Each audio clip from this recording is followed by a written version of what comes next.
My fellow Americans, we're facing an inflection point in history. One of those moments where the decisions we make today are going to determine the future for decades to come. That's what I'd like to talk with you about tonight. Early this morning I returned from Israel. They tell me I'm the first American president to travel there during the war. I met with the Prime Minister and members of his cabinet.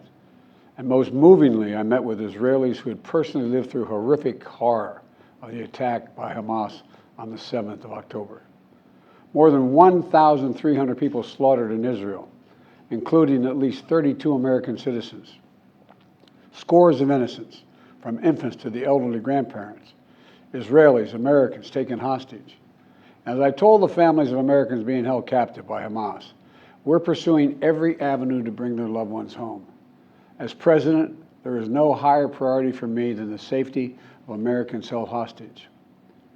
The terrorist group Hamas unleashed pure, unadulterated evil in the world. But sadly, the Jewish people know perhaps better than anyone that there is no limit to the depravity of people when they want to inflict pain on others. In Israel, I saw people who are strong, determined, resilient, and also angry, in shock and in deep, deep pain.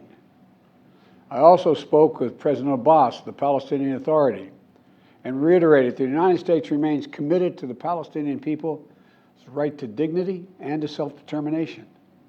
The actions of Hamas terrorists don't take that right away.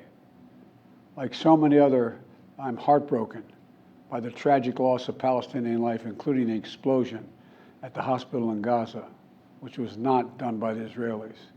We mourn every innocent life lost. We can't ignore the humanity of innocent Palestinians who only want to live in peace and have an opportunity.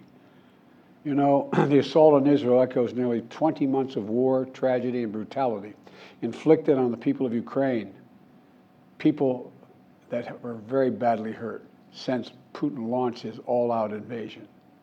We've not forgotten the mass graves, the bodies found bearing signs of torture, rape used as a weapon by the Russians, and thousands of Ukrainian children forcibly taken into Russia, stolen from their parents. It's sick. Hamas and Putin represent different threats, but they share this in common.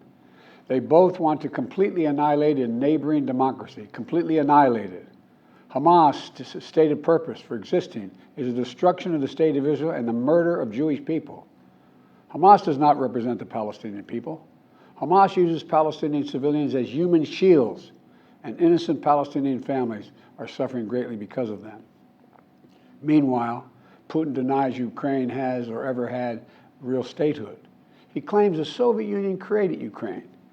And just 2 weeks ago, he told the world that if the United States and our allies withdraw, and if the United States withdraw, our allies will as well, military support for Ukraine would have, quote, a week left to live, but we're not withdrawing. I know these conflicts can seem far away, and it's natural to ask, why does this matter to America? So let me share with you why making sure Israel and Ukraine succeed is vital for America's national security. History has taught us that when terrorists don't pay a price for their terror, when dictators don't pay a price for their aggression, they cause more chaos and death and more destruction. They keep going, and the cost and the threats to America and the world keep rising.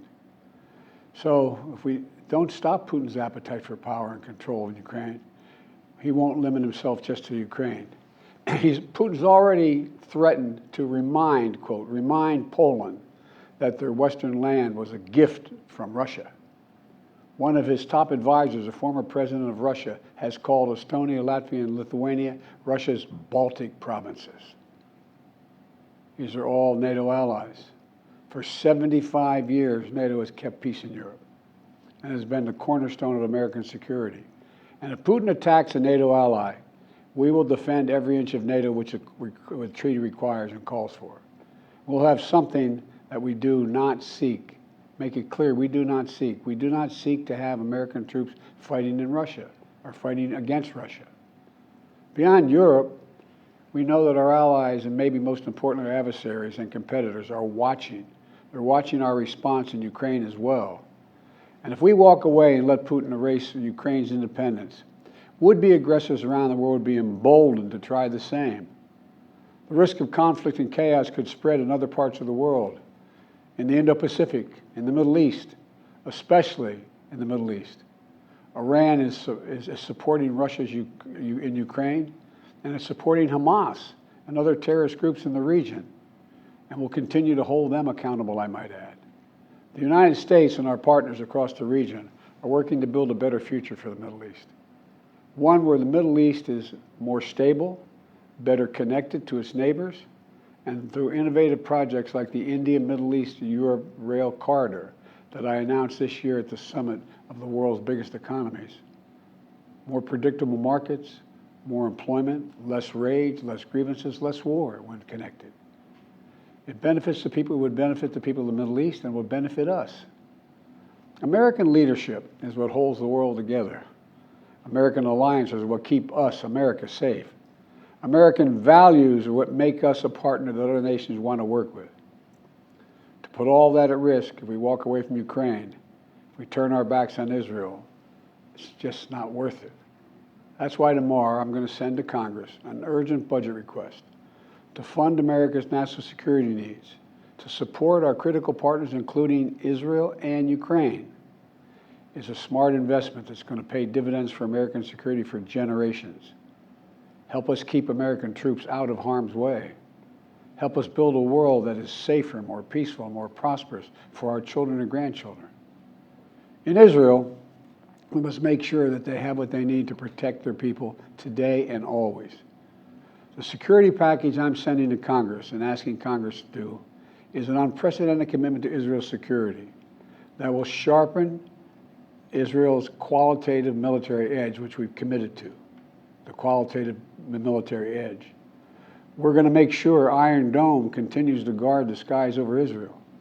We're going to make sure other hostile actors in the region know that Israel is stronger than ever and prevent this conflict from spreading. Look, at the same time, President Netanyahu and I discussed again yesterday the critical need for Israel to operate by the laws of war. That means protecting civilians in combat as best as they can. The people of Gaza urgently need food, water, and medicine. Yesterday, in discussions with the leaders of Israel and Egypt, I secured an agreement for the first shipment of humanitarian assistance from the United Nations to Palestinian civilians in Gaza. If Hamas does not divert or steal these shipments, we're going to provide an opening for sustained delivery of life-saving humanitarian assistance for the Palestinians. As I said in Israel, as hard as it is, we cannot give up on peace. We cannot give up on a two-state solution. Israel and Palestinians equally deserve to live in safety, dignity, and peace. You know, and here at home, we have to be honest with ourselves. In recent years, too much hate has given too much oxygen, fueling racism, the rise of anti-Semitism, and Islamophobia, right here in America. It's also intensified in the wake of recent events that led to the horrific threats and attacks that both shock us and break our hearts. On October 7th, terror attacks have triggered deep scars and terrible memories in the Jewish community. Today, Jewish families worried about being targeted in school, wearing symbols of their face, walking down the street, or going out about their daily lives. And I know many of you in the Muslim American community, the Arab American community, the Palestinian American community, and so many others are outraged and heartened, saying to yourselves, here we go again with Islamophobia and distrust we saw after 9/11. Just last week, a mother was brutally stabbed. A little boy, here in the United States, a little boy who just turned 6 years old was murdered in their home outside of Chicago. His name was Wadiha, a proud American, a proud Palestinian American family. We can't stand by and stand silent when this happens. We must, without equivocation, denounce anti-Semitism. We must also, without equivocation, denounce Islamophobia. And to all you hurting, those of you hurting, I want you to know I see you. You belong. And I want to say this to you. You're all America. You're all American. This is in a moment, in moments like these, when fear and suspicion, anger and rage run hard, that we have to work harder than ever to hold on to the values that make us who we are. We're a nation of religious freedom, freedom of expression. We all have a right to debate and disagree without fear of being targeted in schools or workplaces or in our communities. We must renounce violence and vitriol. See each other not as enemies, but as fellow Americans. When I was in Israel yesterday, I said that when America experienced the hell of 9/11, we felt enraged as well. While we sought and got justice, we made mistakes. So I cautioned the government of Israel not to be blinded by rage. And here in America, let us not forget who we are. We reject all forms of hate, whether against Muslim, Jews, or anyone. That's what great nations do, and we are a great nation. On Ukraine, I'm asking Congress to make sure we can continue to send Ukraine the weapons they need to defend themselves and their country without interruption, so Ukraine can stop Putin's brutality in Ukraine. They are succeeding. When Putin invaded Ukraine, he thought he would take Kyiv and all of Ukraine in a matter of days. Well, over a year later, Putin has failed, and he continues to fail. Kyiv still stands because of the bravery of the Ukrainian people. Ukraine has regained more than 50% of the territory Russian troops once occupied, backed by U.S.-led coalition of more than 50 countries around the world, all doing its part to support Kyiv. What would happen if we walked away? We are the essential nation. Meanwhile, Putin has turned to Iran and North Korea to buy attack drones and ammunition to terrorize Ukrainian cities and people. From the outset, I've said, I will not send American troops to fight in Ukraine. All Ukraine is asking for is help for the weapons, munitions, the capacity, the capability to push invading Russian forces off their land, and the air defense systems to shoot down Russian missiles before they destroy Ukrainian cities. Let me be clear about something. We send Ukrainian equipment sitting in our stockpiles. And when we use the money allocated by Congress, we use it to replenish our own stores, our own stockpiles, with new equipment. Equipment that defends America and is made in America. Patriot missiles for air defense batteries, made in Arizona. Artillery shells manufactured in 12 states across the country, in Pennsylvania, Ohio, Texas, and so much more. You know, just as in World War II, today patriotic American workers are building the arsenal of democracy and serving the cause of freedom. Let me close with this. Earlier this year, I boarded Air Force One for a secret flight to Poland. There I boarded a train with blacked out windows for a 10-hour ride each way to Kyiv, to stand with the people of Ukraine ahead of the one-year anniversary of their brave fight against Putin. I'm told I was the first American to enter a war zone not controlled by the United States military since President Lincoln. With me was just a small group of security personnel and a few advisors. But when I exited that train and met Zelensky, President Zelensky, I didn't feel alone.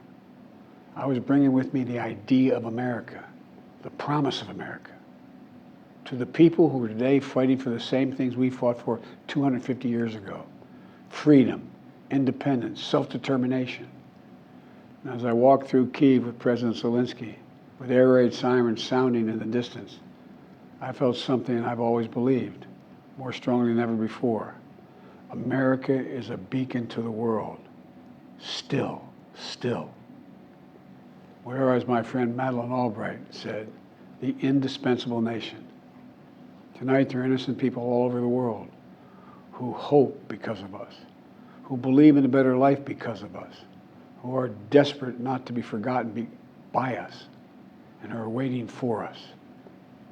But time is of the essence. I know we have our divisions at home. We have to get past them. We can't let petty, partisan, angry politics get in the way of our responsibilities as a great nation. We cannot and will not let terrorists like Hamas and tyrants like Putin win. I refuse to let that happen. In moments like these, we have to remember who we are. We are the United States of America. The United States of America. And there is nothing beyond our capacity if we do it together.